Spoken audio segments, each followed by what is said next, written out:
Faham? Kau ni. Dah lah, aku malas lah nak fikir. Yang penting aku tahu, aku takkan kahwin dengan Ustaz Jazlan Mamat Poyo tu. Sekejap. Kasih.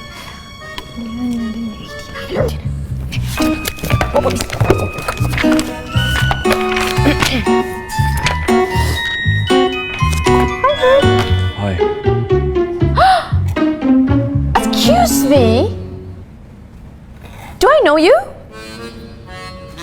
Sorry, I'm busy. Busy.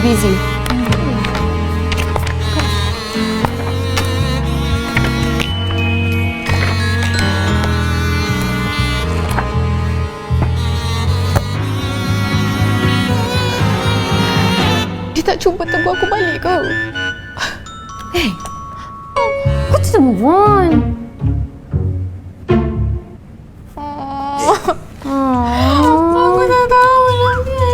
It's okay. Sakit hati lah macam ni.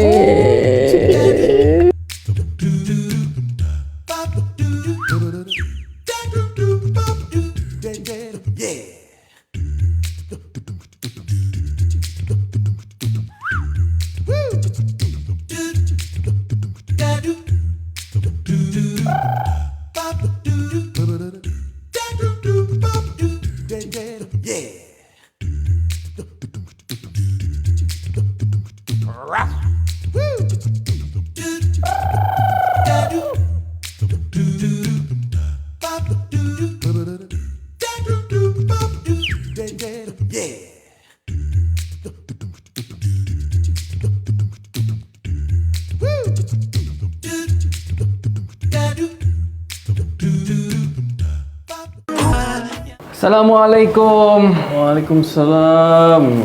Dapat? Alhamdulillah. Jauh betul cari. Ya. Baru 2-3 hari duduk sini, dah sibuk nak makan sambal pula. Adalah nak teringin. Tekak ni asyik makan makanan Arab je.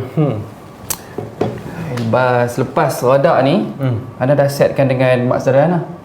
Kita kena jumpalah dia. InsyaAllah boleh. Lagipun Ana memang lepas ni tak ada kelas. Alhamdulillah. Tapi minta maaf banyak. Malish. Asif wallahi.